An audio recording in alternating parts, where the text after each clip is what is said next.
and welcome back to another episode of Medium Podcast. It's your host, Melissa Nami. And it's me, Connor. And for today's guests, we have the owner of the Rock Gallery in Palm Springs, Abe Ryson, along with two comedians and producers here, Pierce Amaro and Alex Avila. How's it going? Welcome, gentlemen. Thank you guys for having us here today. Thank you for stopping by. I'm really excited to be here. I guess I'm going to give you the lore that I know personally. I got the opportunity to do a show here back in January. That was my first time performing here, thanks to Dave Thompson. Shout out Dave Thompson. And I remember that's the first time I met you, Abe. And I was here. I had seen the open mics. I had seen the shows. You guys are kicking ass, freaking selling out. And then I talked to you, and I'm like, dude, this is such a cool thing you got here.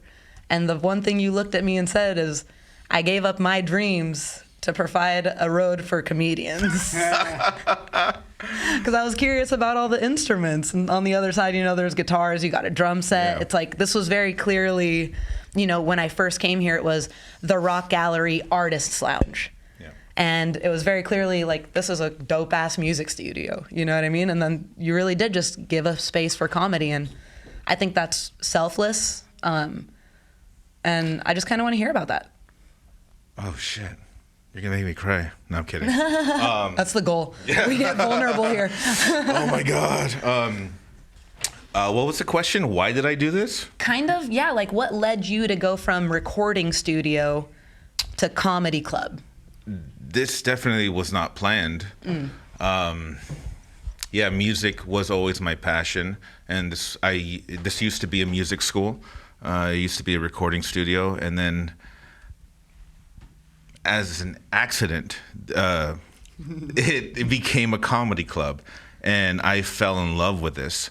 I've always loved comedy, of course, you know, but this is not something I could have planned out, and I am so grateful that it happened to be in this position, and it's become one of my greatest passions now, and this is all I want to do now. So it's weird. I don't know. When you say all I want to do, you want to provide a space for comedy. Absolutely. I'm not a comedian. That's curious for me. Because here you got your two comics, your two producers. Do you guys ever see him doing comedy in the future? Or is that just like, nah, you don't see that? No. You know, he's a funny guy. But, you know, I respect that he is somebody that's not into comedy almost, because a lot of times people probably think like, oh, that's like a bad thing. Like, oh, you're in it for the money or whatever. That's not the case with Abe. Like, Abe genuinely... There's no money. Yeah. Abe genuinely, you know, cares for all these people that he's never met up until this point, and seeing him sacrifice his time to give us a platform, it's awesome. And you guys all met here at the Rock Gallery. Abe, yeah. I met Alex before, but yeah, we all met here. Oh, okay, very cool. And you met them as open micers? Yes. I remember the first time I met Pierce.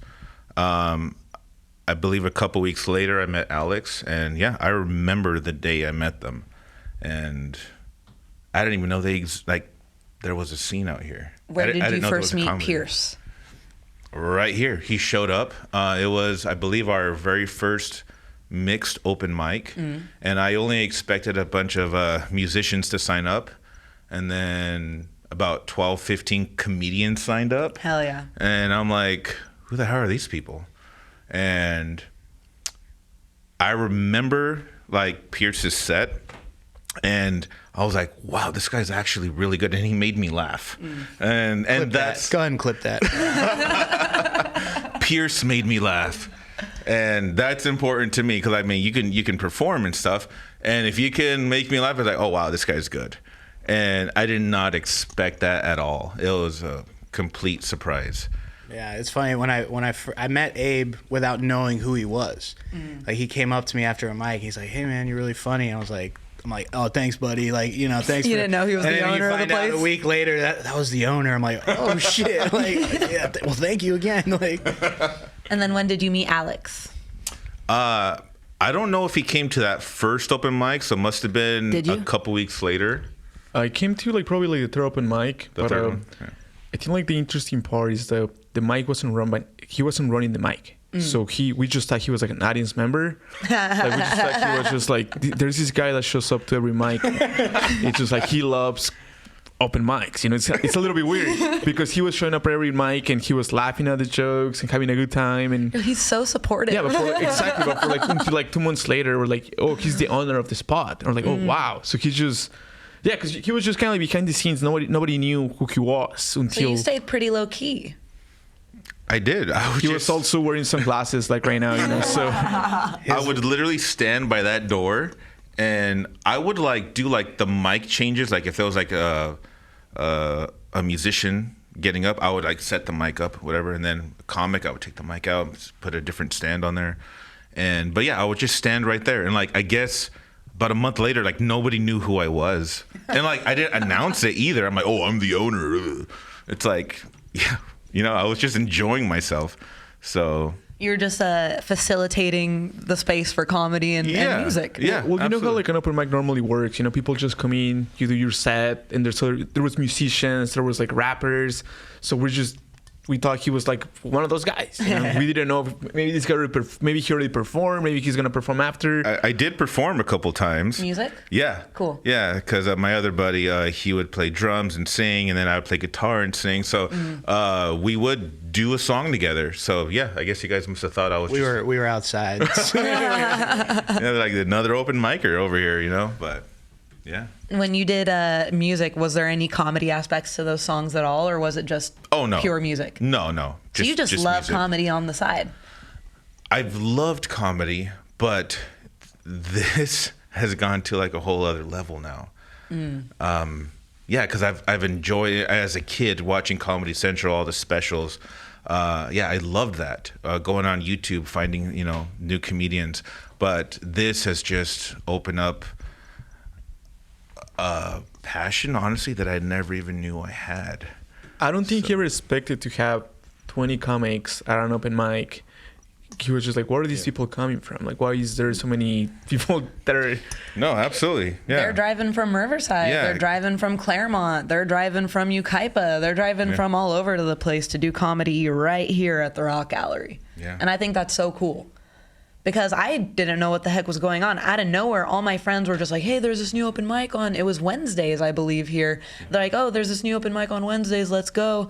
And I was, again, when you guys were running the open mic, I was actually working out here in the desert, but I was building a school out in Mecca. So I would finish and I'd drive home. And then I'm like, there's no way I'm driving back out to the desert because I did that drive. You know what I mean? So I was very grateful when Dave booked me on your, I think it was one of the first all-female shows that you guys were doing here. And that was back in January. And that's kind of when I started seeing the trajectory that this place was kind of taking off. People were coming from all over the place to do the mics. You guys were booking comics from all over to headline to do your shows. You guys had pretty big names on, like... I mean, you have to be like a comedy nerd to kind of know, but like I saw you had Lisa Wallen here and stuff like that. I didn't even know you had her here till right now. I'm using the bathroom and I saw her sticker. I'm like, oh, I think she's so hot. She's that girl I sent you that has the Zelda sleeve on one side. And yeah, dude, any girl with Ganondorf tattoo. I'm not even into tattoos, but yeah. But you guys have had some pretty big names come here and perform on this stage. And I was pretty lucky. I was really looking forward to this last month. I got lucky and I got tickets. You guys had Louis C.K. booked. And out of nowhere... no? Do I not bring this up? No, fine. No, yeah. Well, it's, again, you see the trajectory of a place and you see the potential. And as a person that had just met you and like when you meet a kind person, someone who's selfless, that's facilitating other people's dreams, which at the end of the day is what you're doing for people like us who like comedy. When you hear great things are happening for them, you just get so overwhelmingly excited. And that's how I felt. I was like, dude, I'm like, freaking Abe is pulling it off. Look at Palm Springs is such a I love Palm Springs. Comedy's been lacking in Palm Springs forever, dude. We can go get drunk and go see drag queen. We can do all of this fun stuff, but there's nowhere to sit down and laugh. And now, like, Nux, dude, you're doing it. I'll tell you kind of like something that I think like because we work as a team at the beginning, and it was so fun and so crazy to work with these two guys because they were so crazy about it, like just like the way I was crazy about it. Yeah. So we will just talk about shows. We'll just be in the streets talking to people, barking. Like I don't even remember how many followers you had on Instagram when you started, but I think like we probably gained like 1,000 followers like since the first show. I had 190 followers before our first show, and we're almost at 1,200 now. And those are like real followers. Real people, not bots. It's not bots. Not something went viral, and no, it was a slow, steady build up. And that's something that, you know, not a lot of people see, is that behind the scenes work. The amount of times we were here after a show, after a mic, you know, how are we going to make this show better? How are we going to make this mic better? What are we planning for next? Hitting Palm Canyon, trying to bark people. Even if we didn't have a show, there was days where we would just have flyers with a QR code, and we're handing them out. Like we have a comedy club here. We have plenty of shows. Come check it out. And it was a lot of work that went on behind the scenes that, you know, somebody that's not a comedian to show that kind of passion just kind of shows the kind of person that Abe is. It's really cool.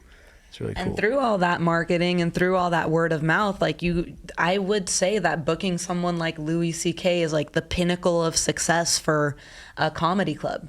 And I felt like my freaking world got rocked when you announced your closure. So I can't imagine how your guys' world felt. If you guys are open to talking about that, like, you don't need to get into the nitty gritty or whatever happened, but like, how does one go from booking one of the selling out arenas comedian, like now I got tickets to fucking go see him in September with 15,000 other people. I wanted to see his sweat glisten. Yeah, I know. The idea that he would be right here and you're right there. He's my all-time favorite. Yeah, you were gonna watch the working out set, you know, which I feel like as a comic that's insane. You know, you're watching someone like with a notebook, just like, hey, I'm gonna run this joke for the first time, okay, and you're watching like master class, you know. Dude, my girl got me those tickets and she was convinced like I was gonna be so pumped after this. We would run away, get eloped, like all this, and she's all, this is gonna make your life so happy. But I like, just how does one go from that to I'm guessing it's just crappiness in the world, but well, I remember when I got that email. First of all, I didn't get Louis. They came to me. Because this place had this place had momentum, dude. It's give all the details when you were thinking like we thought it was a prank. No, but sure, I think like it's better the whole time. I thought it was a prank too. I think it's better.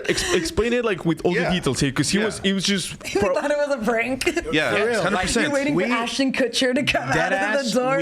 Till he put it on his website, we're like, well, I guess it's real then. We're good. Like, this is cool. It was like a 6-week conversation that he was just tell the whole story. So I got the first email, I believe it was early December, and it was someone claiming to be his tour manager, and the first line was the header read Louis C.K. booking. I'm like, fuck. I click on it. Hi, I was wondering if you'd be interested in booking Louis C.K. for your venue. I'm like, get the fuck out of here. Who is this? And then I checked the who sent this email. I'm like, one of the comics is pulling a very unfunny prank on me right now. And I read it. I'm like, okay, all right, I'm going to play along. I'm going to answer back. And I'm like, we'd love to have Louis. Absolutely. Are you kidding me? And then, how does this date sound? I'm like, wait, what? Yeah, we can do that date, sure. Okay, we'll get back to you. And I'm like, all right. And then I did some investigating. I searched this woman's name, Googled her name. I made sure You're that such a boy for doing it that far after. If girls would have done that, we would, as soon as if a chick opened that email, we would have been like, who the fuck is this? We'd have her address. I verified that the email was legit coming from louisck.com. Yeah. And I'm like, this is a real email. Okay. Can somebody hack this email? And they're like, it's a crime. Like, no one's going to hack this email to pull a prank on you. I'm like, it still sounds fake. This is not real. It can't be real. And we continue talking, and I'm like, this might be real. But I didn't believe it, honestly, until what Pierre said. Until it appeared on his website, I'm like, hey guys, this is real. They put the Rock Gallery on his website. I'm like, all right, it's He's happening. not telling you the amount of times he will just call us or text us and be like, "What do we respond?" And we're like, "What?" It's like, do I say hi? Do I say hello? should I say regards? Should I say like looking forward to speaking to you? I was just like, "Hey, just respond, man." But Well, he will that's be gotta feel surreal, exactly. right? It was just that's what it was.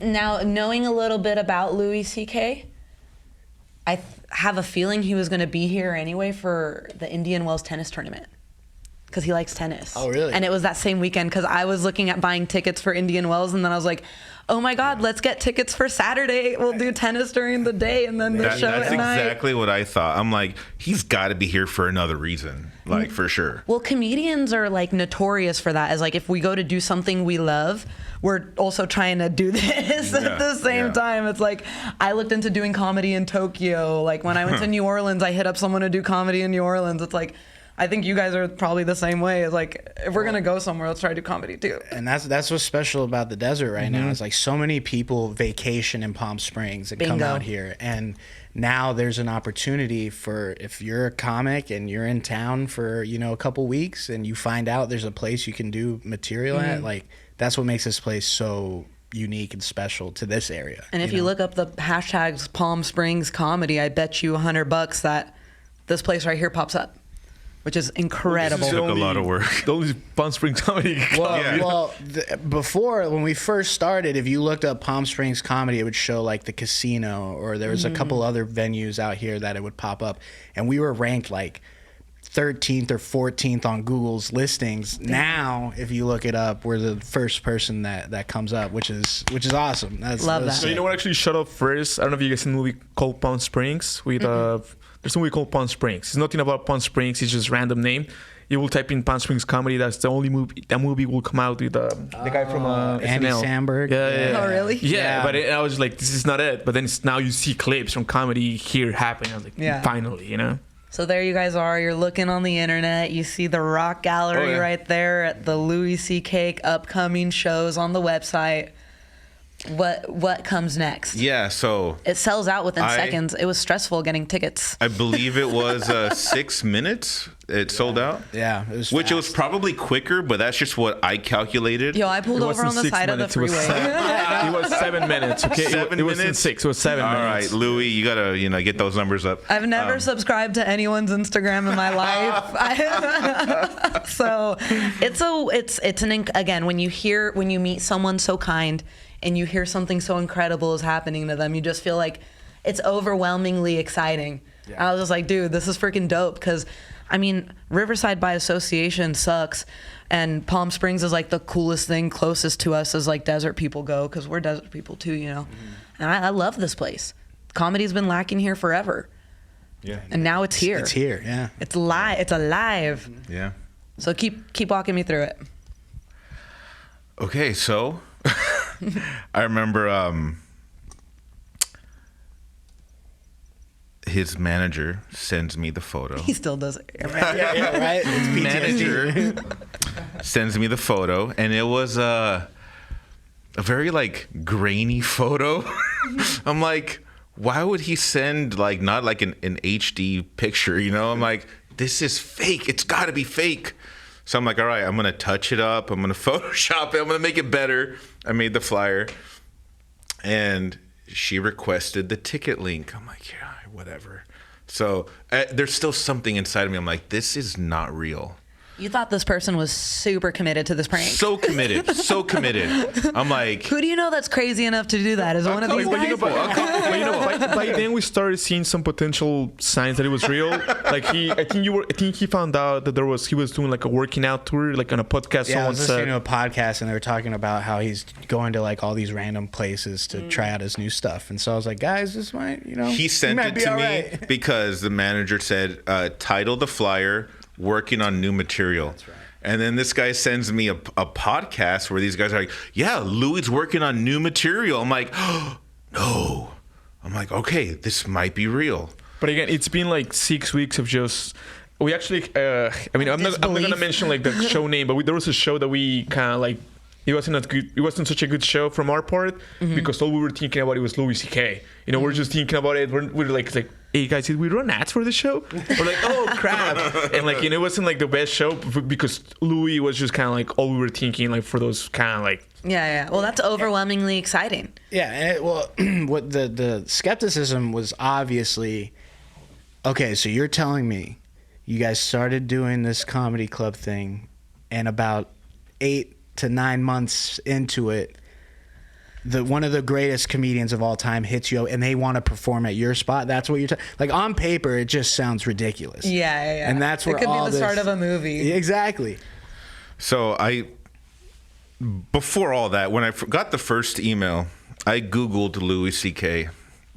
and it was Dave Chappelle, Louis C.K. I'm like, You didn't know oh who my he God. was? Of course I did. Oh. But I just Googled Cut him. that out. Cut that out. Louis, I know you. Where's the camera? I know who you are. I've heard of you. I've heard great things. I'm just a dumb bitch. Sorry. He Googled top comedians of all Got it. time. I understand. I left that part out. I Googled top comedians of all time. Yeah. And it was Dave Chappelle, Louis C.K. came up second. And I'm like, this cannot Arguably first, be but- real. It cannot be real. Yeah.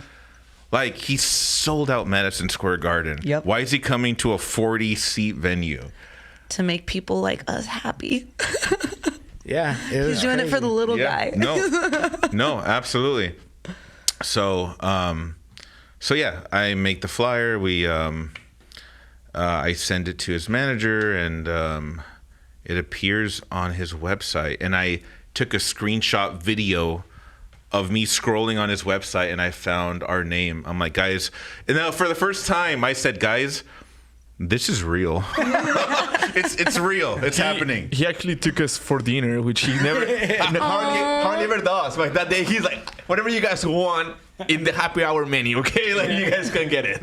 Well, dude, if there's something to celebrate, it's that, Again, Yeah. when that's selflessness from your end, and then it's, it's just things kind of fall, like without getting corny about it, but like good things happen to good people, Thank you.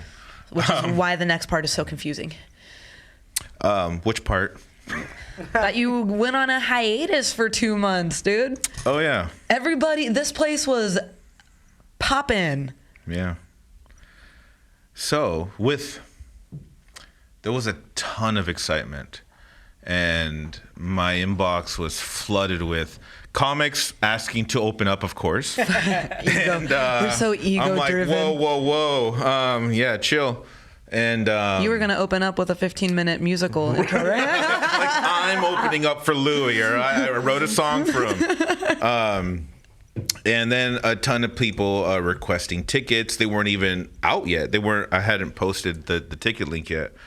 And a lot of positive response. And then with that came a little bit of negative. But that negative, it was A very tiny amount. very small, very, very small. Very loud though. But I had to minority. take it serious because of like the position we were in, as the position I was in as a business, and I felt that it could have affected certain things that I was trying to accomplish. So Like things in the long run. yeah, so more specifically, I was right in the middle of applying for my liquor license. And I don't know if you know anything about that, but they investigate you, and they personally and the business. To make sure you have no one in the basement and stuff like that. Exactly. And it's a very long, gruesome process. And we started getting, very far out complaints, false complaints.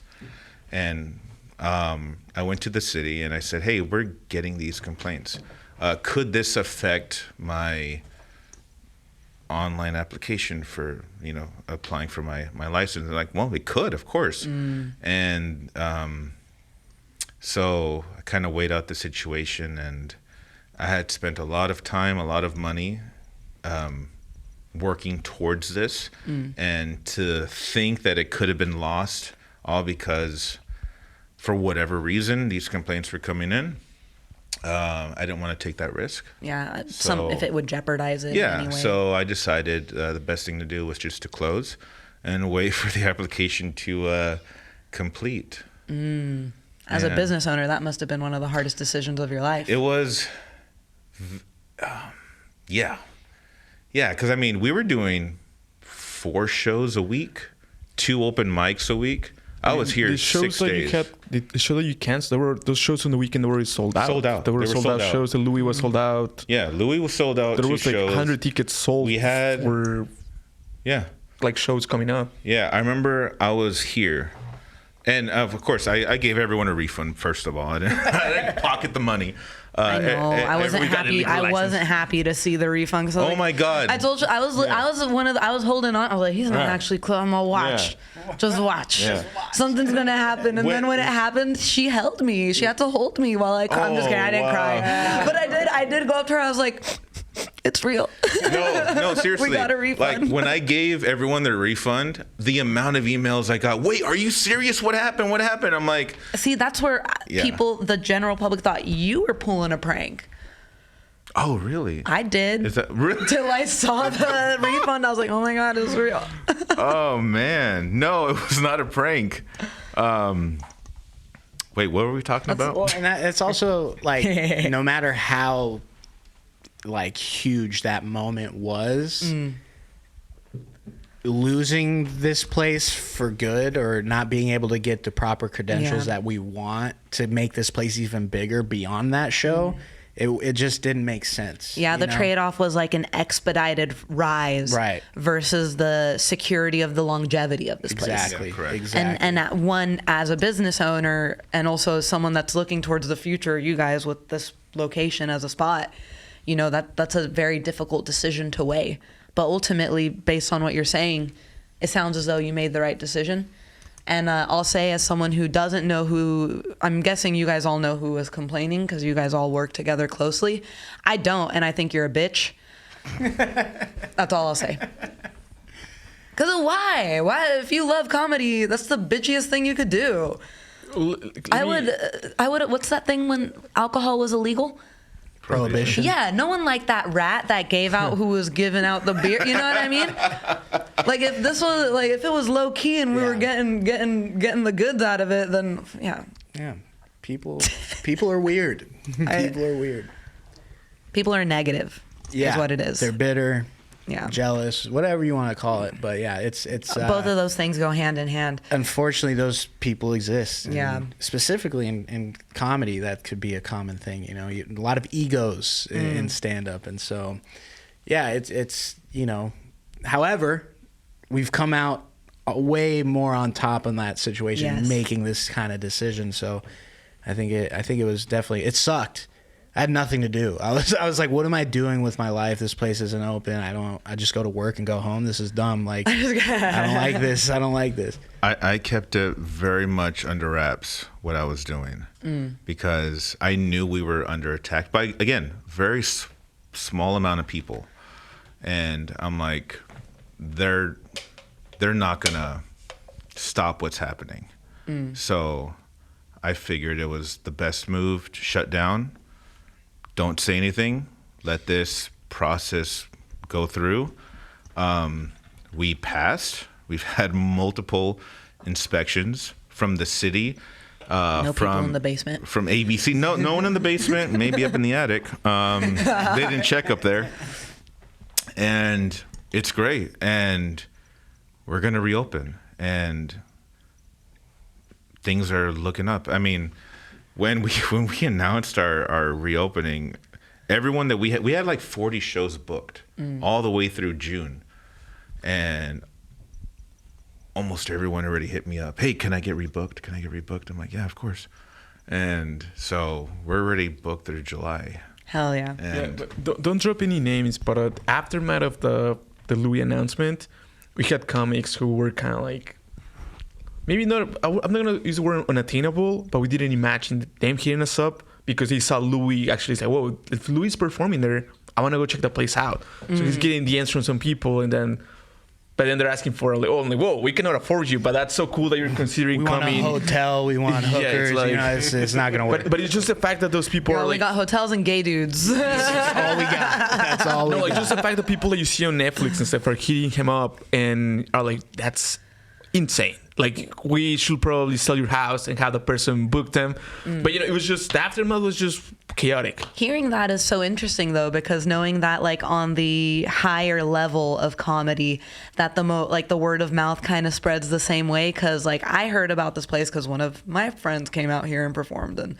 then I got interested in it. And it's so neat that knowing even on that, that professional level, that they see one of the homies doing it or someone they look up to, respect, and now they also want to follow suit and check out that venue. Yeah, we had people from New York, from the East Coast, Jersey, like coming to the valley, to the desert, Palm Springs, and they find out about this place. He got a call from someone from like Washington or something like that. They'll come here when it rains over there. Yeah.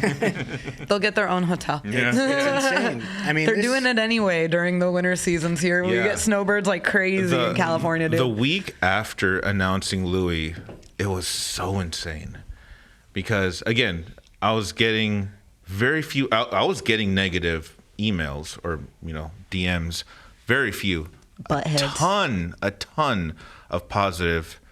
And the comics that were reaching out, how did you hear about us? And I'm like, wow, this is really cool. Yeah, comics from Washington, from Texas, from New York. And I'm like, yeah, you can come, of course. Yeah.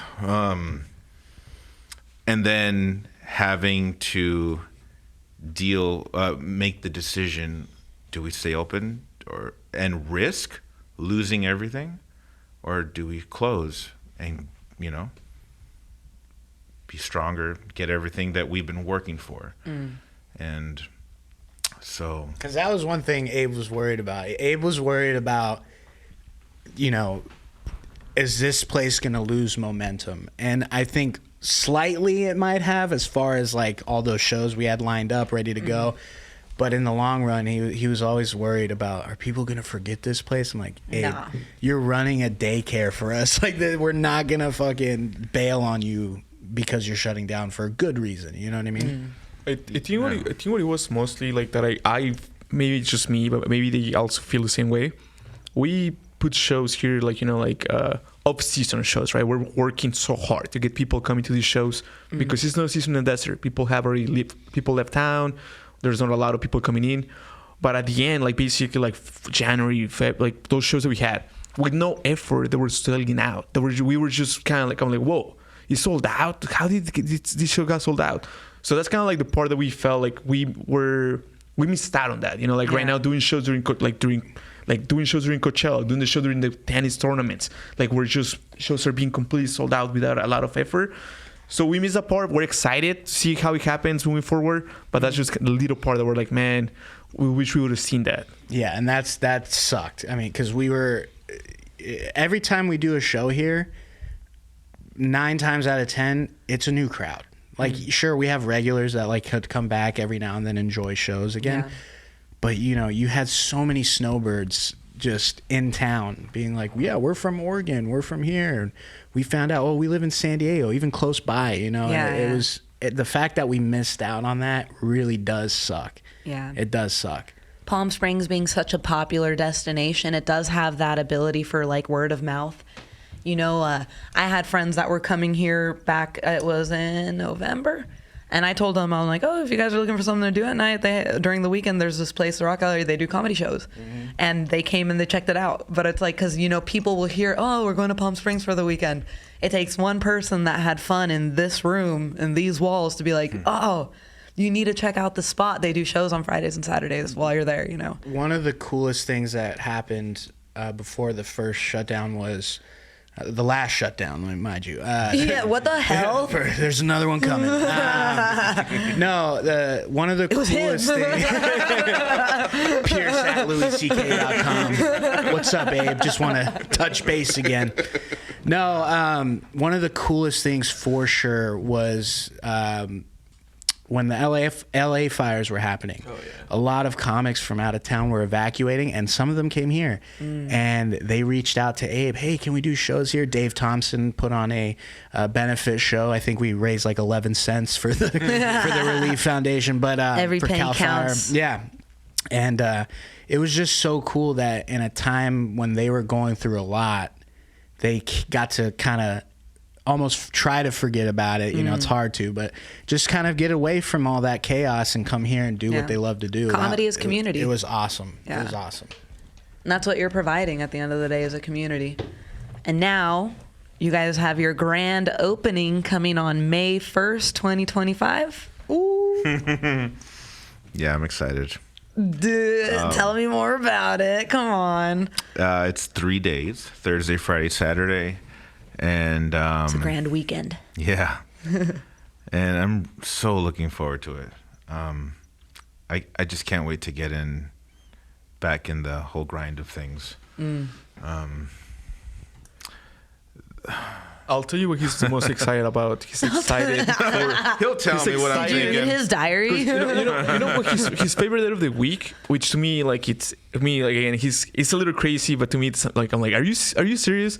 His favorite day of the week is Wednesday for the open mics. Oh. He loves open mics. He loves coming, seeing, like, I'm like, Abe, you already know everyone's jokes. What are you excited about? But that's the day that he loves the most. He's paying attention. And I feel like that's the part that he misses the most, when, like, the open mic not happening, because, 20, 30 comics coming to open mics, and they keep messaging him saying, like, hey, we don't have an open mic anymore. I'm so sad. What was great about open mics is I've seen these comics for a year, and I've seen them grow. I've seen them be here and, like, not make me laugh, and I'm just like, oh, here we go. And then like a year later, like, dude, you're funny. I am so happy that you made me laugh. No, he genuinely cares so much about, like, the open mic and the comics that he's just like, genuinely, I don't, but he cares so much. I am like, I don't care about open mics. Like, it was about the shows, but this guy cares so much about open mics. It was so exciting to see a full list of open micers, and then from Riverside come out, some from San Diego come out. And I'm like, this is so cool. So again, the month of January after the Louis announcement, I would literally post the list of the open mic, and like in 10 minutes it'd get filled up. I'm like, and we had 2 open mics. We had Mondays and Wednesdays. I'm like, this is so cool. But seeing the local comics grow in their craft and get funny, and then even to be like, hey, you're ready for a show, man. Like, that's the whole point of all of this. And yeah, I love that. That is my favorite time, so. I think that's cool. I do think you're a little crazy for that. Like, we have. I mean, we can dig into that. Yeah, He's like, we have this comic. If you first know the comment story, he's like, I'm excited for Wednesday. I'm like, why? What are you excited for? Well, this is the thing, right? As like, I go to a lot of open mics around my area, and like, we have the one Buddy System throws on, shout out Buddy System, at Back to the Grind on Thursday nights, and they get like such a, because where it is and just the where they have the location at Back to the Grind, it has a pre-established community there just through the Arts for Ages. I've seen Connor perform there when we were in high school. We've seen all of our friends perform there in high school. I grew up in Riverside, So when, even now, and I see audience members come and go, when I see someone show up 2, 3, 4 times, I'm always assuming they're going to sign up eventually. I'm like, oh, these guys are like testing the water, seeing what's up. And if I ever ask them, like, oh, are you guys going to sign up? And they're like, no, we just love comedy. I'm like, okay, go to a comedy show. Because we suck sometimes. I how often do you suck at an open mic trying new material? It's tough. He actually always crushes. Yeah, He's going to tell you that. I saw your guys' show here. No, he doesn't. Cut that. No, just kidding, dog. It's the worst feeling, but like, yeah, It's a good feeling. We're crazy for wanting to do that. Yeah. Like, despite embarrassing yourself in front of a crowd of strangers, you're like, well, I guess I'll try again next time, and hopefully it goes well. It doesn't make sense. And just hearing like the fact that you like that and now don't have even an ounce of desire to do this is so mind-boggling. The open mics just went, like, it started growing because we started posting them on Eventbrite, like the open mics, and then he was like, dude, the open mic is sold out. And I was like, what do you mean sold out? It's free. And he's like, yeah, but people request we will come to an open mic with 30 audience members. So as a comic coming to a mic when there's 30 audience, just people just wanting to hear like an open mic. You get to have real work done. Yeah, it's just kind of like, well, it's just like a show. It's not an open mic. Like everybody get your best shit together. It felt like a show because and it'd be between 6 and 15, 20 audience members. I'm like, guys, they want to. You better be funny, you know, like. Which almost sucked because then you're like, well, I guess I'm not trying that new thing that I wanted to test out on But stage. you can test out material in front of an audience and see if it works. Cause It just means you have to write a little harder too. you know how it is performing in front of comics. Yeah. Like they don't laugh. Yeah, they like edge. That's an issue with like. That might be a reason why this has been facilitating comedy so well. If there's real audience members, because when you're doing comedy for comics, it's either you're doing it for crickets because they're all in their heads, or you say the most buck wild shit up here and you're getting positive feedback because we're all as twisted and demented as each other. Right. But then you tell that joke to normal people and they're like, get this devil bitch off the stage, you know, like it's crazy. No, we had comics saying like, hey man, this is one of the best mics I've seen. Like there's audience members, and we're like, what do you mean? It's like when I go to the mics, there's no audience. It's like, so who do you perform in front of? It's like comics. So that's just why there's people driving from like. I mean, you know where they're driving from, but they're driving from different places, like an hour and a half. Yeah, some for an this hour mic and a half to come here because it's actually a really good mic. It's good work. That's getting real work done in front of a real audience. No offense to when we listen to each other, but Exactly. No, but I might give you positive feedback on something just because it was dumb. You know, I'm like, that, I can't believe Pierce said that. Sometimes they come and after the open mic, he's like, "Hey man, you're really funny. I wanna tell Pierce to put you in a show." And like, okay, sure, but yet they come, they work hard, they start working the material, and he's the one telling us, "I want this guy in a show like in a couple of weeks or whatever." Do you enjoy having that ability to see the growth and kind of even like tailor your shows to? Because yes, they're producing the shows, but having that input for people that you see potential in, is that fun?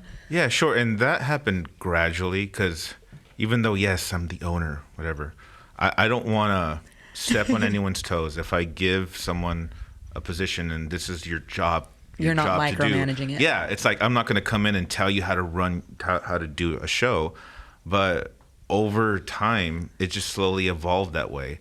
A lot of comedians that were, wanting to headline, they would message me, and then we'd talk, and all right, we'd find a date for them to come out, and then I would tell them, and then all right, book the rest of the show. Or at an open mic, I would see someone improve. I'm like, you know what? Consider this guy, or I think they would fit with this. I wouldn't tell them you better put him on. It's like, let's think of this guy. Has he ever given a suggestion that you thought he needed to get his ears checked? Absolutely. All the time. Absolutely. But We want names. But with that being said, it's like the fact that he wants to give someone like that an opportunity.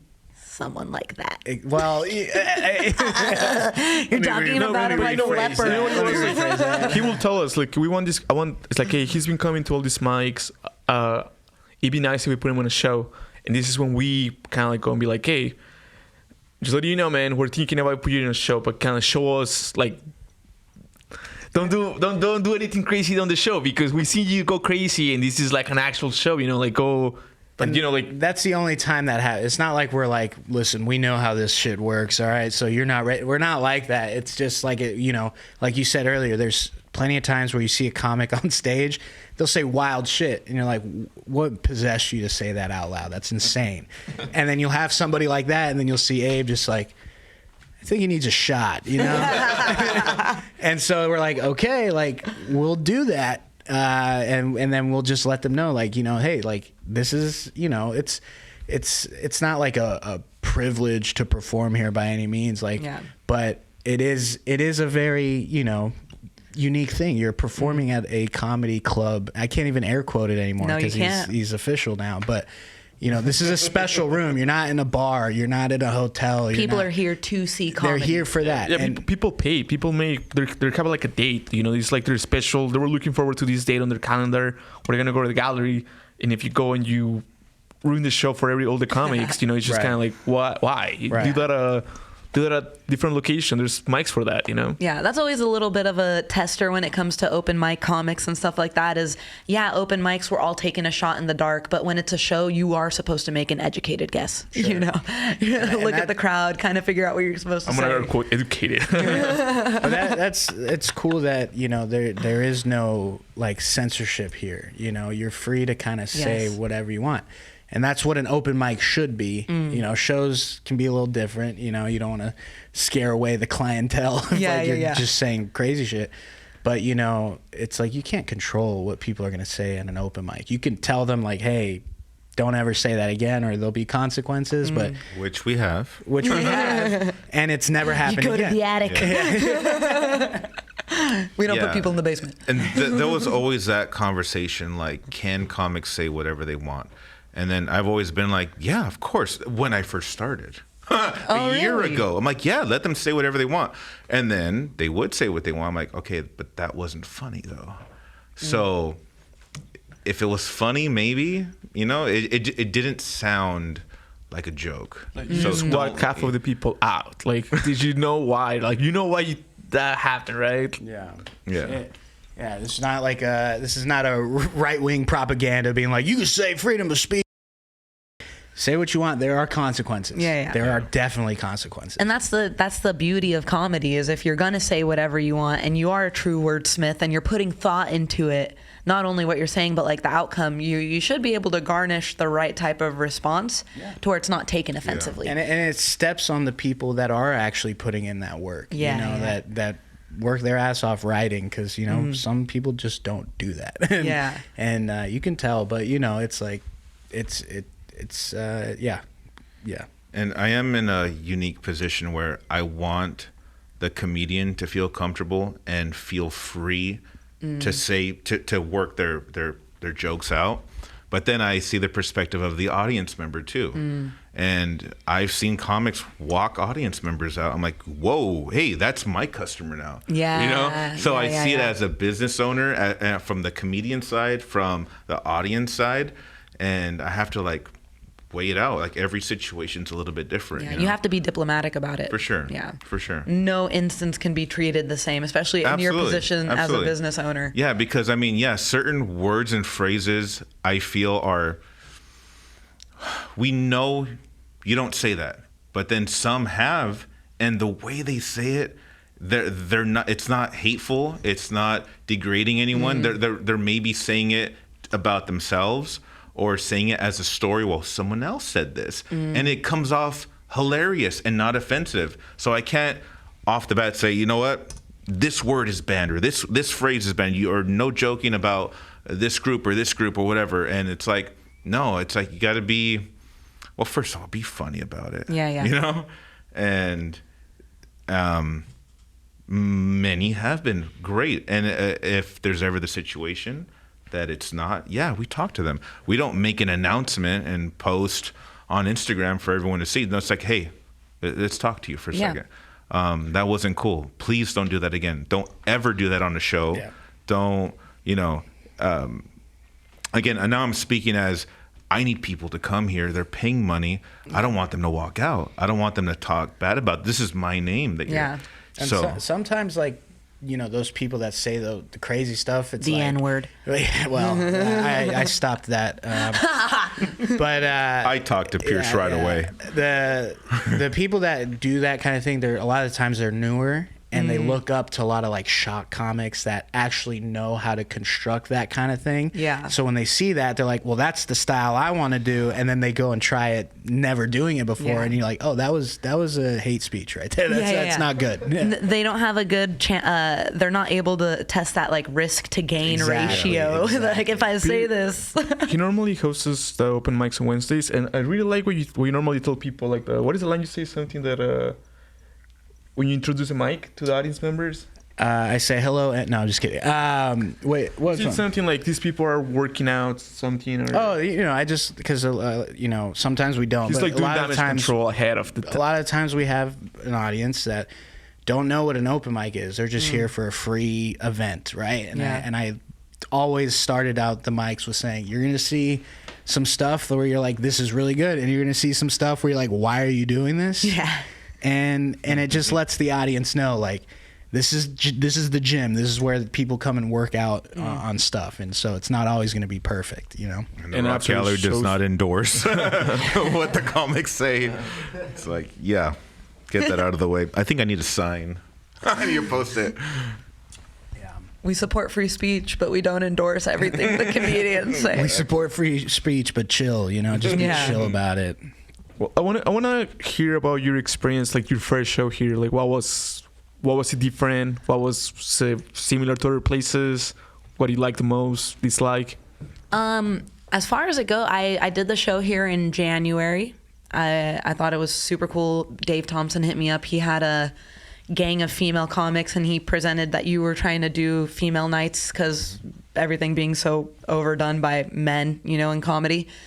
And I came here, and first of all, I loved the venue. This place is so effortlessly iconic. And I know that's like I don't know if that's like, I hope you take that as a compliment. I'm trying to say it as a compliment, but like when you saw the photos here, you had the lighting down, the background, the paintings.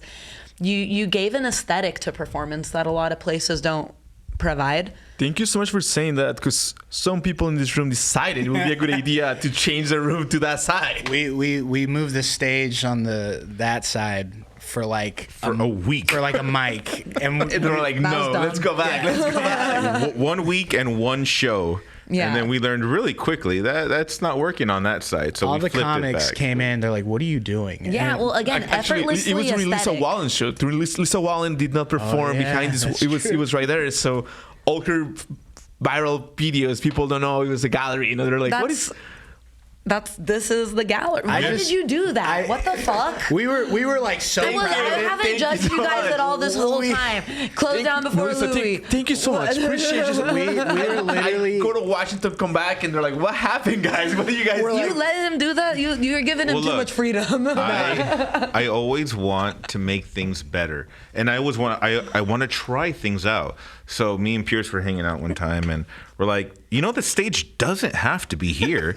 We got 4 walls. We were high on meth. Let's Let's put it by the door. Put it in the back. We were standing looking at it, and we're like, we're utilizing all the space in the room. Yeah. This is perfect. Put it in the middle. Do it in the round. But I was like, that could be the backdrop. That could be it. That A 360 and then stage. we literally moved the stage and all 4 walls. I'm like, let's try it there. And we tried it for a mic, and then we tried it for a show, and then we're like, no, that doesn't. And that when we moved it back, we're like, dude, we're back. We're back. This is where we're supposed to be. This feels natural. Yeah, this is absolutely. This is So the way your Lisa t-shirt Wallen fits again. after the Yeah. carnivore diet. Performed, Like, actually, I literally just sent him a poster for like I think it was like an IE show or LA show. I don't remember. But one of the comics that's on the show, I can't remember her name.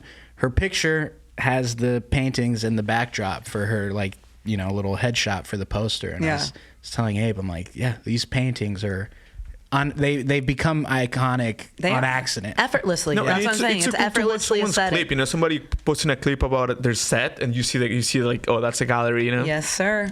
It's like the improv wall. And to be very frank with you, to be quite honest with you guys, when I performed here, I was eager. I was like, man, I get to be behind that freaking on that wall. You know what I mean? And Dave asked me to host a show, and it was so much fun. It was sold out.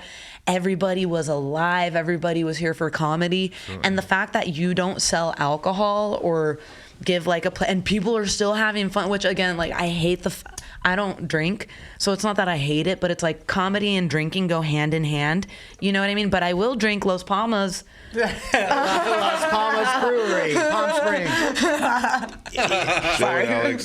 You're a pro. You're headlining like in July. 45 minutes. I got you, dude. But it's like one of those things where comedy goes. So when you are able to kind of bypass that first thing that comedy goes with, which is alcohol, and still have an environment where everybody's having so much fun, everything's cool. You were handing out like water bottles that day. Yeah. You know what I mean? And I'm like, it's so that was dope. one thing we noticed right away. I mean, not right away, but like after, like during the summer of last year, we're like, people are here because they want to see comedy. Yep. There's nothing else. We're serving soda and water, and they're laughing and they're enjoying themselves. And it's not like they accidentally stumbled across this Bro, place. that's a Utah party right there. Soda, water, candy bars. A bunch of Mormons in there getting down. But that's what was. There's a huge compliment as a performer, because you go up there and everybody's sober as hell and you're crushing. It's Yep. like, oh, okay. So if you performed at the Rock Gallery pre-Prohibition era, you crush. There was no aid from alcohol. Exactly. And that was one of the things that I remember so much is that because I hosted, I went up here first. Everybody was so responsive, so attentive. And then it was just like comic after comic. The energy just kept on going straight up. And it's just such a beautiful thing to be a part of, to experience. People go to Coachella for probably a feeling that's like half as exciting as that. You know what I mean? And you're over here garnering that type of feeling for a bunch of us people. We're going tomorrow as a group. So just, Are you really? No, just kidding. Fuck. It won't be as fun as performing here, dude. Yeah. Can't pay me to go to Coachella. No, Yeah. we were just talking about that before we left. That he said he'd rather die than go to Coachella. Connor, I knew I fucked with you, dude. I knew I fucked with you.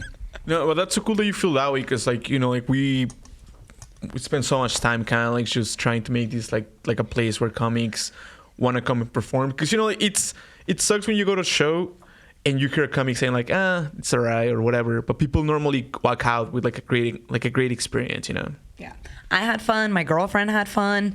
I mean, I don't know if you remember that night. I walked up to you like 3 absolutely. times, and I was just like, "What you've done here is amazing." And it's true. It's like what you guys have cultivated here is really cool, not only for comics, but for the normies out there too.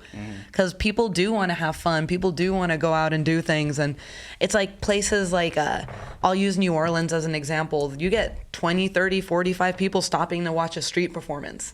And this is like that equivalent of like, oh, you walk by a sign and now you're getting 30, 40, 50 people. Like, let's check that out.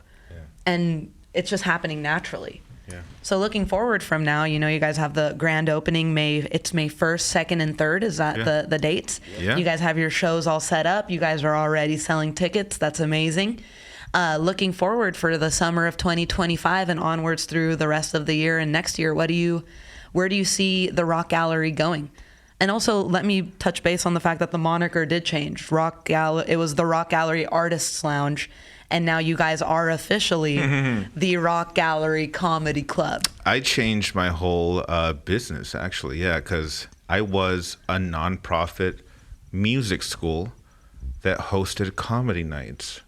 And now I am officially a comedy club. You're still a non-profit. I was just gonna say I'm still not making shit. So if you'd like to donate to the Rock Gallery, But no, I did change my whole business entity. Yeah. So we are a comedy club now. And that process alone had to be approved by the city of Palm Springs. And that was a long process too. And the whole city's like excited about it. When it was a months long process. And yeah, they're so excited that there's a comedy club coming out. And yeah, we passed, we got approved. We're getting our beer and wine soon, and it's going to be amazing. And I cannot wait for that. one of the inspectors came here. Oh, shit. Went to the bathroom.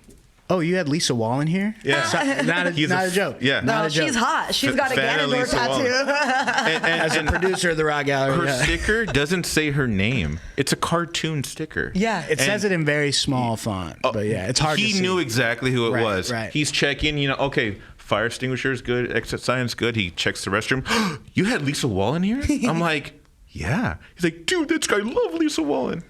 And I'm like, all right, That means he's a nerd too. I'll book on the her low again key. for you. Yeah, just for you. Yeah, I got to hit her up. The natural growth of this place is beautiful.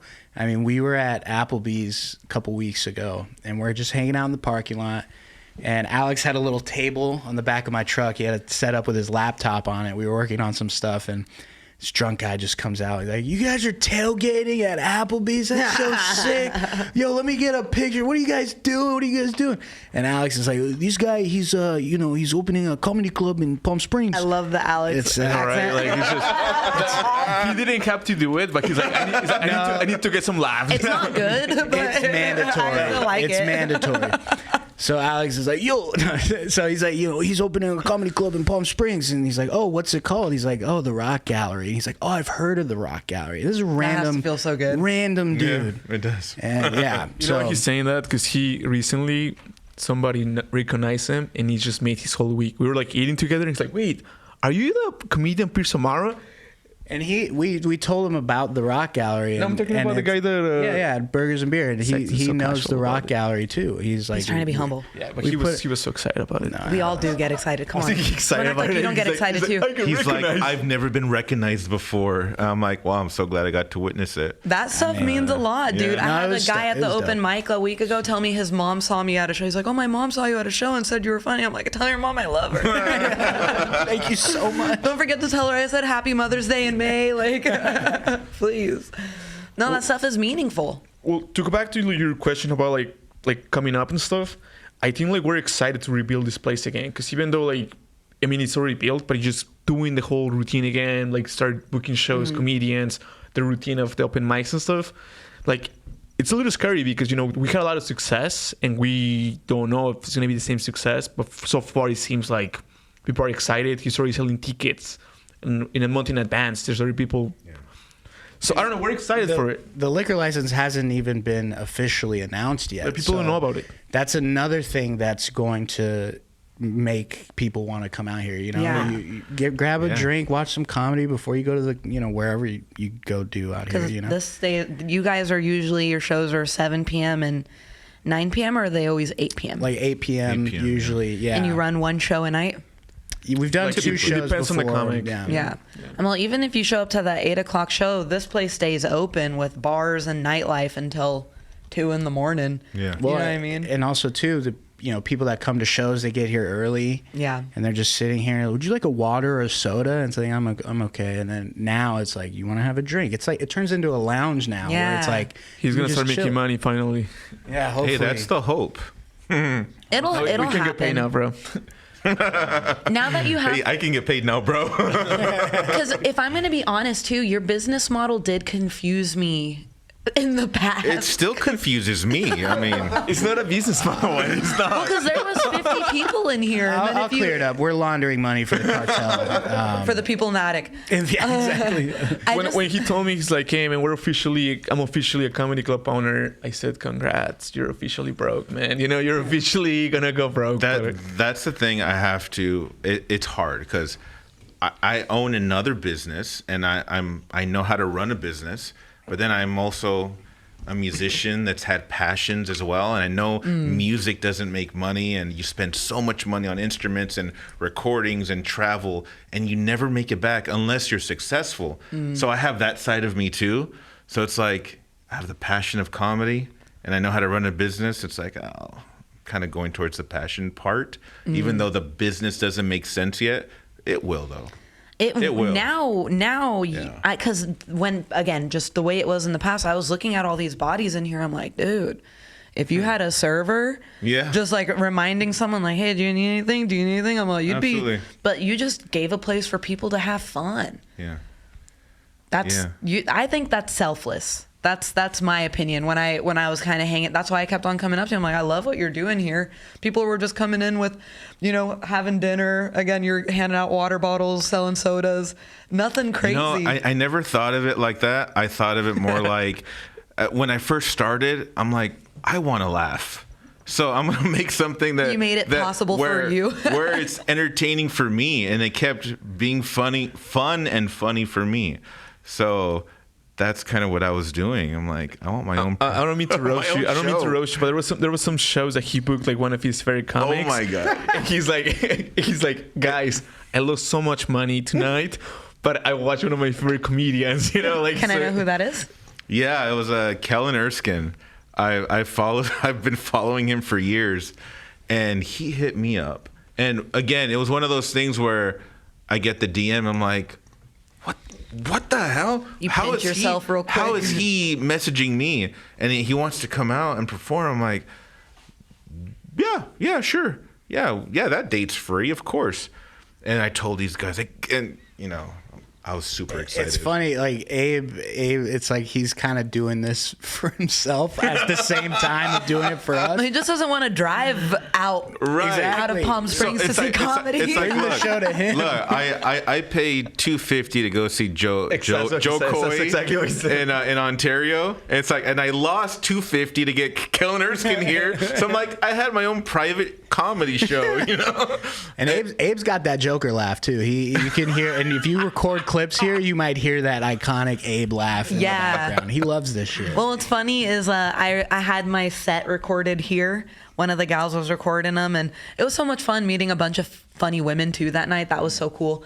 I had that, and I heard a certain laugh. There was Dave, who I know Dave's laugh, and I heard another laugh, and then I never put two and two together until the Coachella Valley Festival when you were in the audience, and I was like, oh, it was Abe. Yeah. You gotta laugh. It's a good laugh. It's a good laugh. I didn't know I had that till one comedian I wouldn't call it a pointed Joker that- laugh though. Nah, neither would I. Hearty laugh. Well, it's Distinct. Fuck it. Distinguishable laugh. I didn't know I had that. I do too. I laugh like a dolphin. If you make me laugh like a lot, like it comes out really like, it's annoying. They didn't want me to laugh for the longest time. Like all my homies. The female show, completely his idea. He's like, I'm having an all-female night. We're like, Well, thanks, bro. The thing is, I asked Dave counts. people, I asked people what they want to see, and I don't want to be so.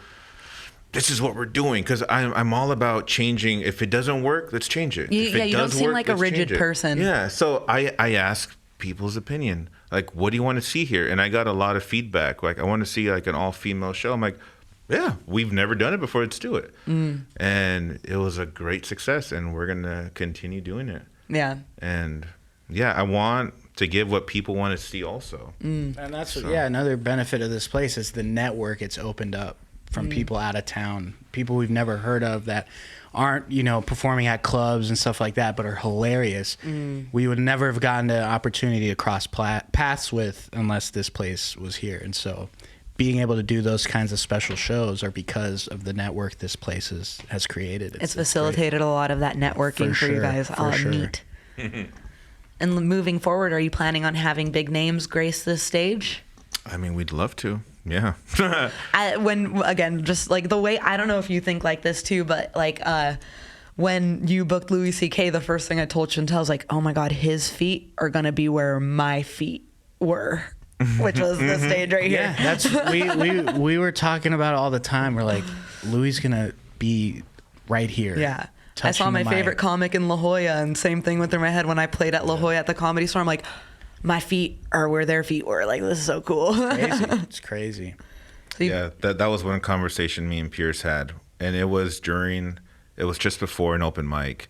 We're like, these, I call them kids because I'm like so much older than most of them. You're like 95. I'm just kidding. I'm like, these kids are going to be standing where Louis is going to be standing. I'm like, get that message across to them. Like, spark a fire in them where it motivates them to keep writing, keep pursuing this, So that's what I was hoping for through all of this. I like the way you say keep writing, keep pursuing it, because one of the biggest death isn't even right, but like one of the downfalls comedians face is complacency. When they think like, oh, I've written enough and I have enough jokes, like I could just kind of do whatever on stage. And it's true, like being motivated to continuously bust out new material or churning out different ideas or premises or building up upon old jokes that, like, again, like I'm always that person. I'm always like, nothing's ever finished. But it's cool. And it's just motivating. a heads up to all the local comics, I get bored of the same jokes too. So if I hear the same joke over and over, it's like, I'm not pushing them to be on a show. Yeah, they're not working hard. Yeah, but if I see you writing and you're working, or you're even changing the joke a little bit, it's like, oh, I like that. All right, let's keep putting them on shows because I don't want my audience to get bored either. Yeah. It's like, oh, the same comic, the same jokes. And yeah, that's something I'm definitely looking for. I'm guessing these two gentlemen impress you here. Yeah, I mean...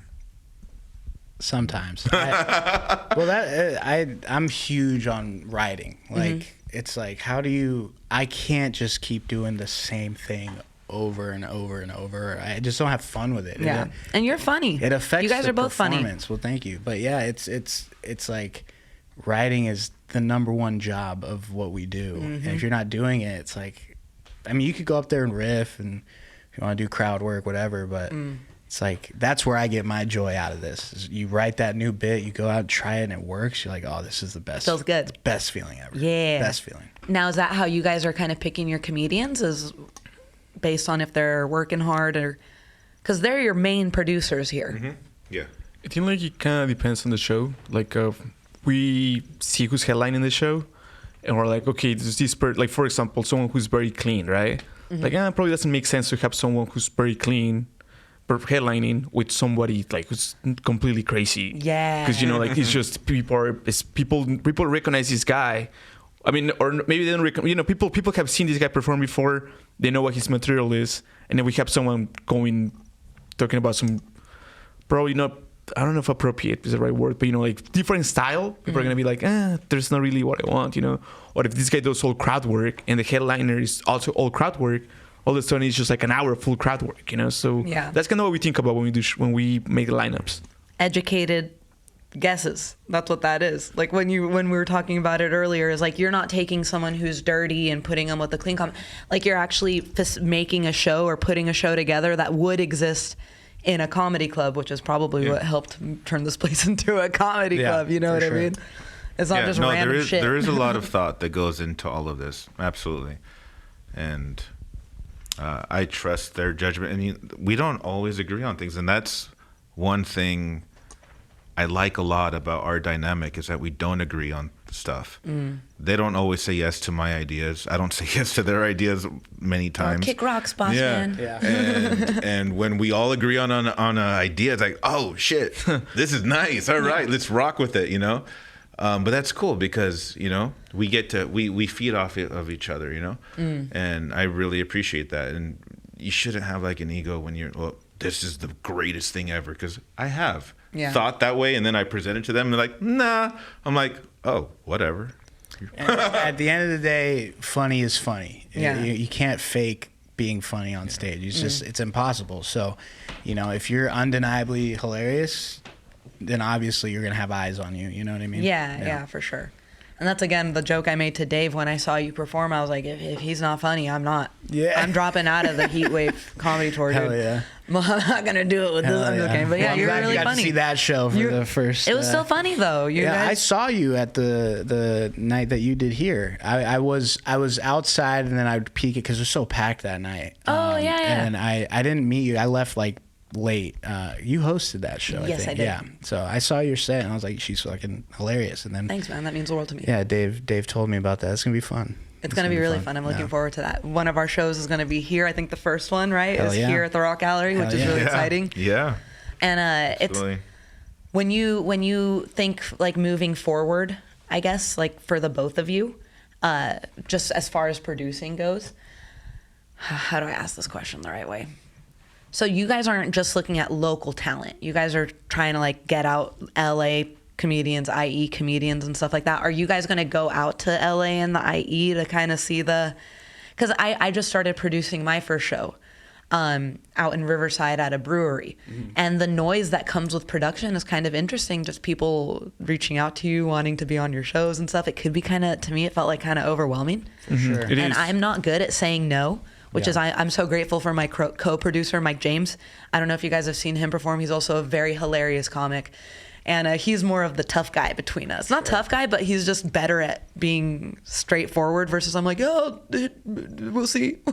Yeah, no, I mean, definitely we want to showcase local talent out here because we're local too, and this space is meant to kind of give a platform for locals. And but as this idea started to grow and it started to get bigger, we obviously started thinking about branching out, reaching out to more people To out of keep town. it fresh for in sure. here. Yeah, because you can't have.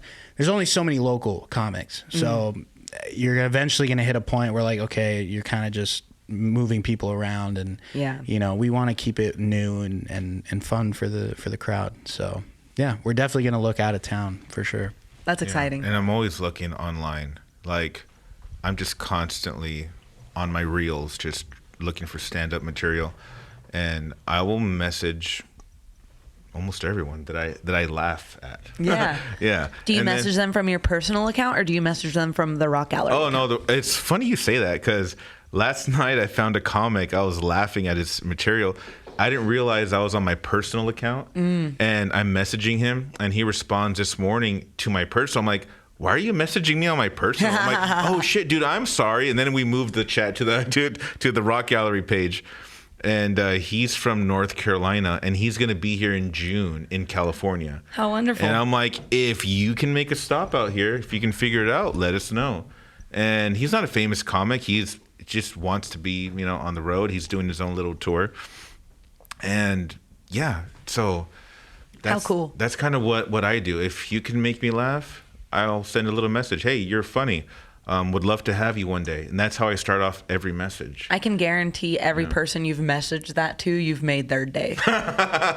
Which is pretty cool. And it's genuine. And I'm not bullshitting anyone. It's like, you make me laugh. Oh, hey, you're funny.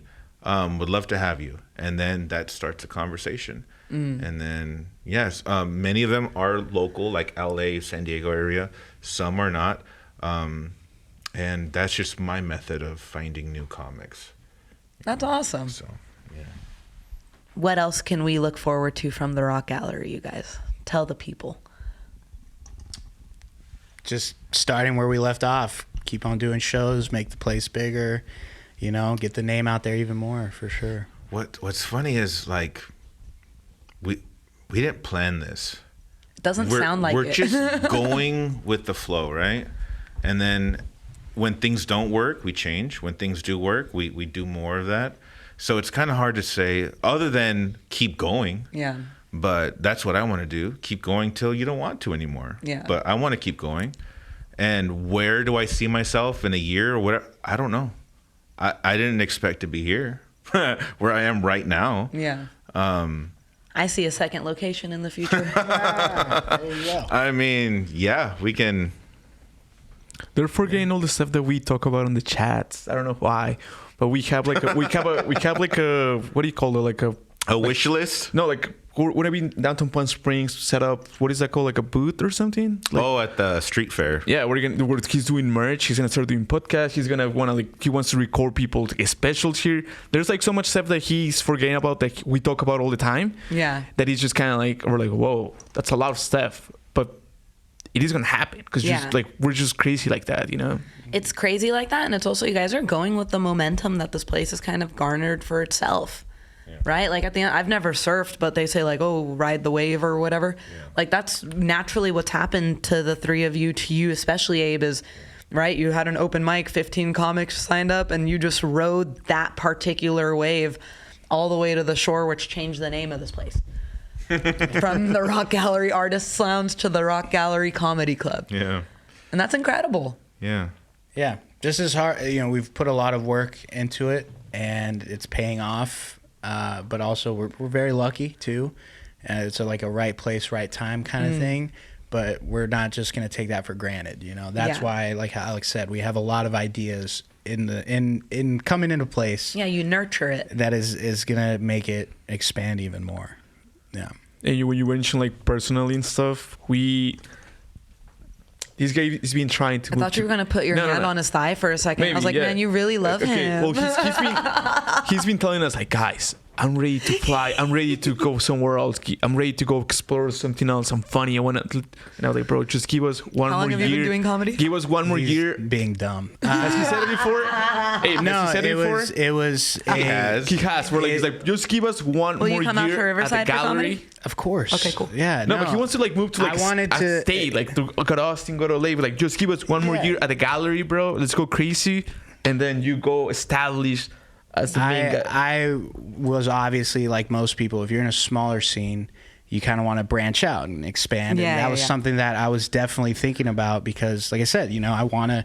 This is what I love. Like this is my passion, comedy. I want to do this for real. Mm-hmm. And but then this place came across, and I'm like, it's be stupid to leave this kind of opportunity. Yeah. You know what I mean? It's a big deal. This place, and so It's gonna be awesome. It's gotten some pretty incredible foot traffic, and it's also the networking opportunities that you can gain from running a quality show are far greater than the networking opportunities you can gain being one in a sea of people doing the same thing. You know what I mean? You're Like, staying one more year, bro. I'm sorry, dog. is that really like? Are you giving yourself just like a 1 year? No, Did you know he's leaving you in 1 year? He got a contract for a Where's year. he going? Austin? Don't go to Austin. The idea was to expand into a bigger market per se. Yeah. And again, this opportunity. You actually have a contract, like not from us, from work.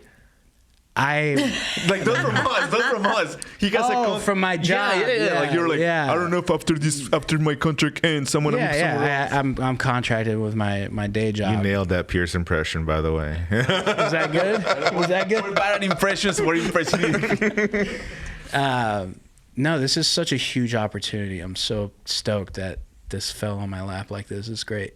It's great. And it was funny. So like, we did a show, our first show last March. I was working with them for the first time. March 24. Yeah. And That was the first show at the Rock Gallery? with us three. Yeah. Okay, got it. My first show was January of 2024. Okay. That was our first show. We did 2 shows, one in January, one in February. Our show together, it was in March.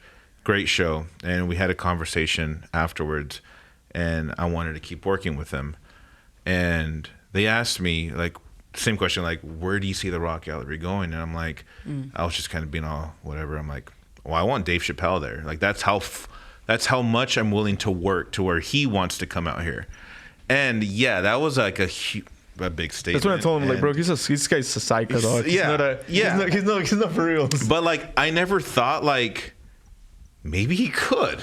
Yeah. You know? But like, if when I do something, I do it with everything I got. Yeah. I'm not going to do it half-assed. I'm not going to do it Full to ass fail. everything. Yeah, it's like, let's do it. But sometimes you don't know the direction or everything that you're going to do right off the bat. You know, you just learn as you go. Yeah. But the passion's there. The willingness to work is there. It doesn't matter if we lost money, if we broke even, if we made $100. Like, we still put the same amount of effort in every single show. And an open mic means so much to me. A headliner, big headliner, means so much to me. A local showcase means so much to me. You know, it doesn't matter what it is.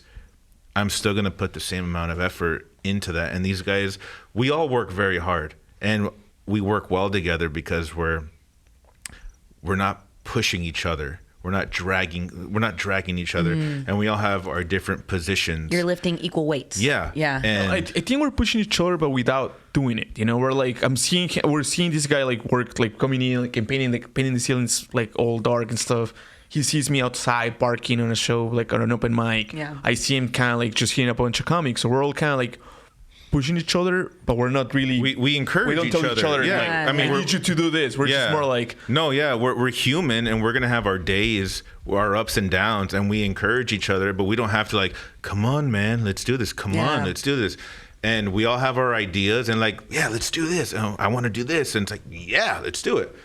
And yeah, so I think that it has contributed to our success. If that's what you want to call it.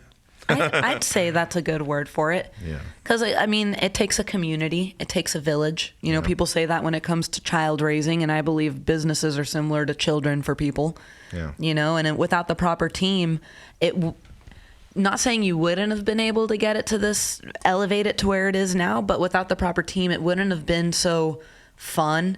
It wouldn't have been so natural.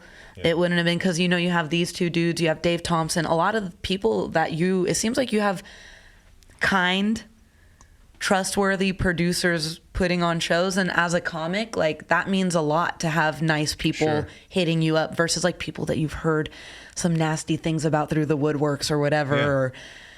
And it's the type of team that you've put together. Yeah.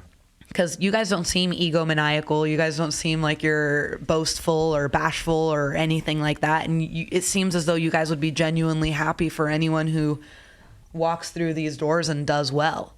And that means a lot. At the end of the day, we just have a crazy passion for stand-up, and now we're putting those minds together, and that's what that result is, for sure. I think that's a lot. We are egomaniac. We are.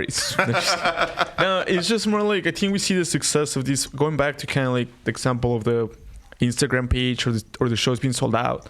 But when we started, like it was kind of like a little struggle, you know, getting people here. We needed to be hitting up like our personal DMs, just getting off.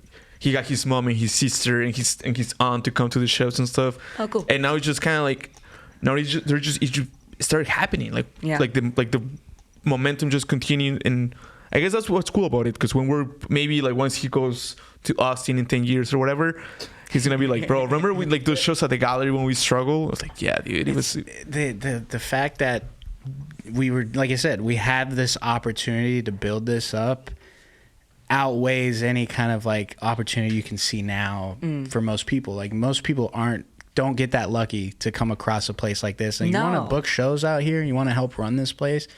And so shout out Abe, man. Shout out Abe. Send him money.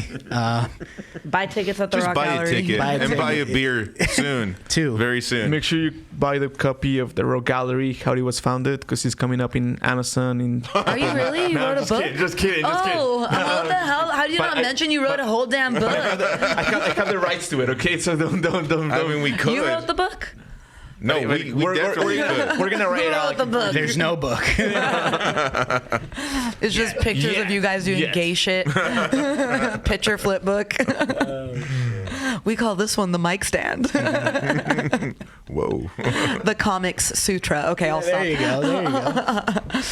All right, let's we could wrap it up. You guys want to wrap it up right there? Plug the shows.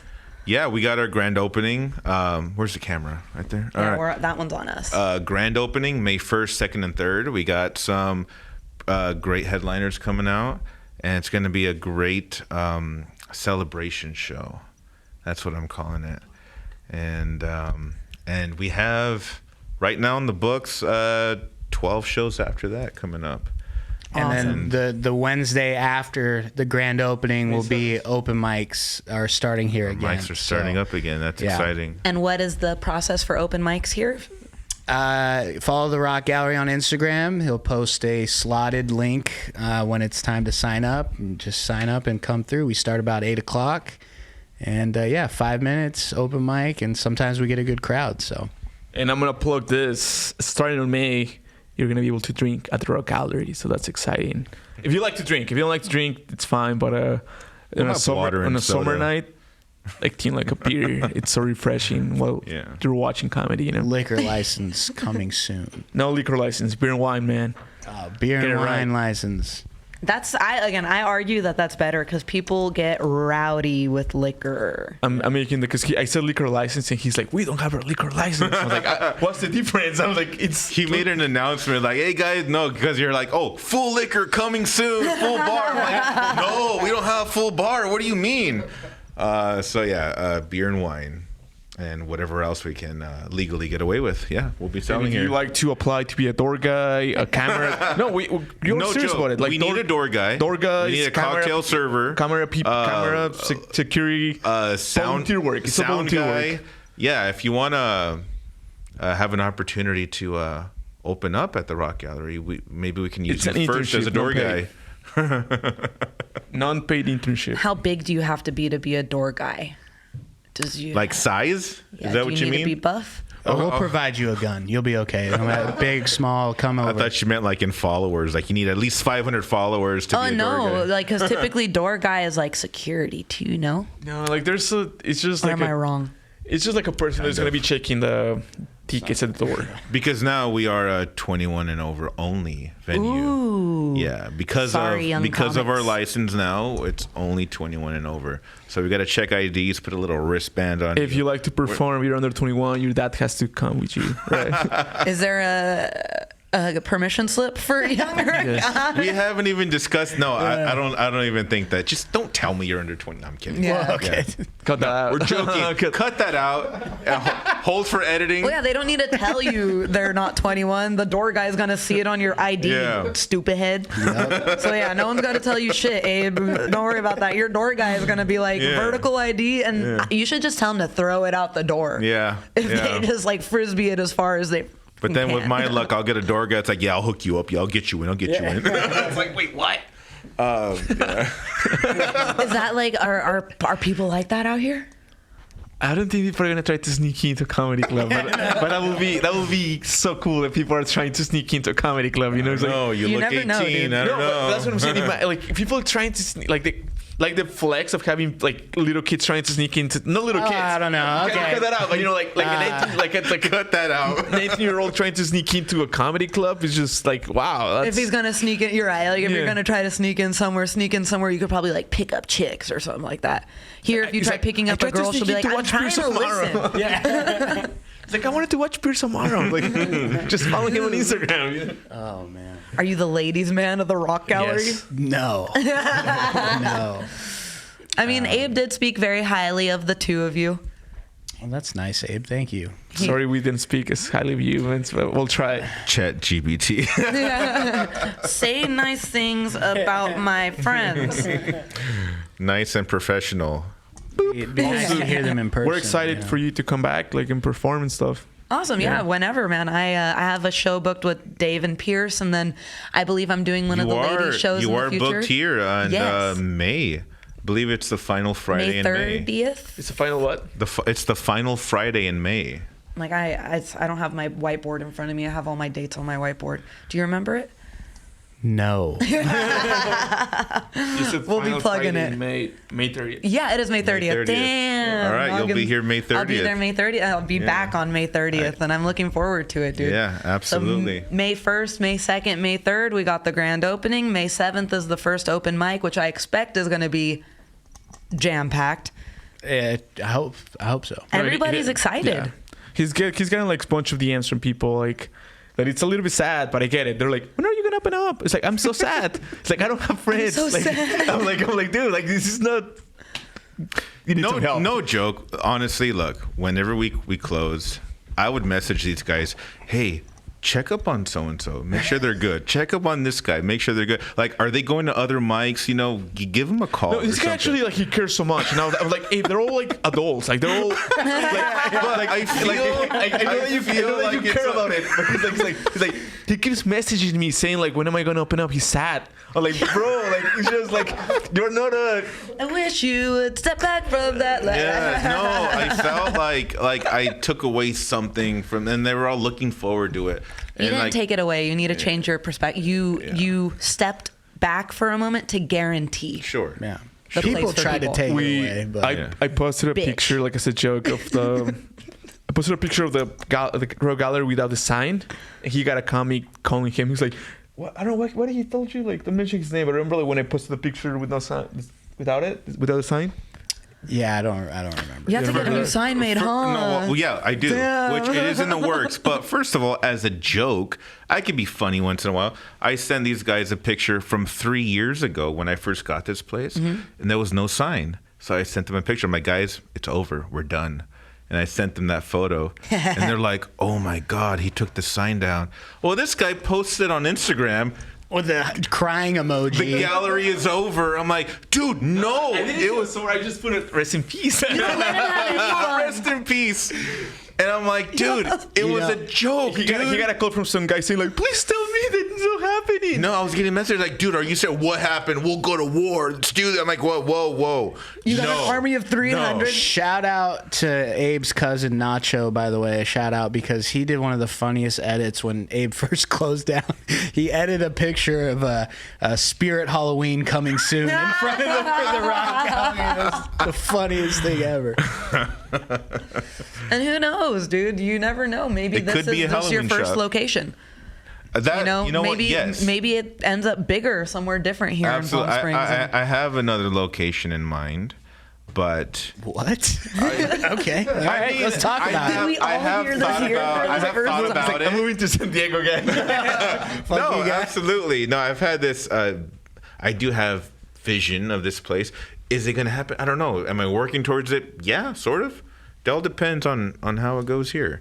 But yeah, I have an idea of where I want to open up a second location. What is he talking about? I don't know. You heard it here, folks. Yeah. Exclusively on Medium Podcast, the Rock Gallery edition. Hell yeah, you Yeah, guys. just to let you know, I got 2 DMs about our 2 podcasts saying, like, I thought I was going to have the first exclusive podcast at the gallery. Are you serious? I'm serious. Yeah. But So damn. you got the exclusive first podcast at the Rock Gallery. Hell yeah. I hit Abe up. Give me 1, 2, please. Yeah, absolutely. Sorry. I hit Abe up right after that first show just because that sentence you said when I was like, you do music, Yeah. why is this comedy Yeah, now? yeah, And when yeah. that literally, that Yeah. one sentence you said made me, I was like, I gotta hit this guy up for a podcast. It was before any of the Louis, before the closing, before it was you saying, I gave up my dreams to And- give a path for the dreams of Yeah. comedians. I was like, I need to know why this guy did this. It was so funny because you wanted to keep this podcast going even though we were closed, and then I had to message you like, I don't want to talk right now. Yeah, and I have understood. nothing to say right now, but you still wanted to keep it and talk to us about it. I'm like, I'll let you know what's up. Even if it never happened again, the fact that you did this for comedians in the first place is, Yeah. it's cool. I appreciate, that's the best word I appreciate that people like you exist in the world. Whether it's facilitating a space for comedy, facilitating a place for people to learn you ran a nonprofit music school before this. That's awesome. I've enjoyed this. And I've never really thought too much about what you just said. It's just because I enjoy this. I enjoy laughing. I enjoy people laughing as well, enjoying themselves, comedians growing. I know it sounds weird, but to be a part of that's what means a lot to me, I guess. And the School of Music was making money. That one was making money. That one was like, that wasn't a non-profit. That was like a moneymaker. Yeah, The music school? I'd get donations and I'd be like, guys, I just need like 8 students a month, and I'm making more than doing 5 shows a week here. Yeah. You know? Yeah, when he changed to comedy, there's a little kid with a guitar showed up, and Abe's like, "Get the fuck out of here! We do comedy You now." took his guitar and smashed it on it. It's like when someone sucks at skating and you snap their snap deck in half. Fucking don't skate these stairs, bitch. No, it's an admirable thing. And like as a person who eventually like I would love to find myself in the position where one day I can also provide a space and stuff like that for people. And it's like, you know, right now my vision of that is like, oh, running a show at a brewery. But like you went the whole shebang, you went the whole 10 miles. And now it's like the only way that this place can go, to me personally, with the way comedy is the only way it can go is up. Because there's other places out in LA County, whatever, that Sure. are predominantly comedy clubs. And I've been there before, not saying any names, but I've been there before, and it hasn't garnered as much momentum, attention as this has for like the normal folk. Because it's easy, I'd say, and maybe you guys will agree, for a venue to do comedy, it's easy to kind of gain momentum from comics. Yeah, but again, like it's the timing thing. Yeah. There's nothing like this out here. Nope. There's great shows that happen here, don't get me wrong, but there's not a comedy club. There's not a specific venue. No distractions. Now you can get fucked up here. Well, not too fucked up, you know what I'm saying? But you can come They'd here. have to buy a lot of beer to get fucked up. Yeah, well, I could do it back in the day, but no, like it's the timing. It's the right place, the right time, right area, and we're taking advantage of that. We were just talking about how like even though like this place is kind of like already people know about it, there's still so many people who don't know that this place exists. Like we just like the market, we haven't even reached like 10% of the market yet. You know, like when we start kind of like actually going all crazy, I think this place is gonna blow up, and we're excited for that. I'm looking forward to it. I'm really happy for you, Abe. I'm happy for you thank two you. getting to have an opportunity to produce shows here and work with Abe so closely. I'm really looking forward to what the Rock Gallery is gonna turn into. Yeah. I'm gonna say thanks for having us. No, I'm excited as well. Yeah. Yeah. Thanks for having No, us. thank you for coming out. Thank It's you been guys great. for tuning in. Like, share, subscribe. Buy tickets for the Rock Gallery. They're available from May 1st onwards. You heard him. Shows are booked, 10 weeks out, 12 weeks out? We have a July show booked already. Boom. So, yeah. So if you're not here in May, be here for the summer. Get a tan, you know. You guys should all be more tan, by the way. More 10? What? You're like barely brown, dude. It's the lighting. But yeah, like, share, subscribe, and we'll see you guys next time. Bye-bye.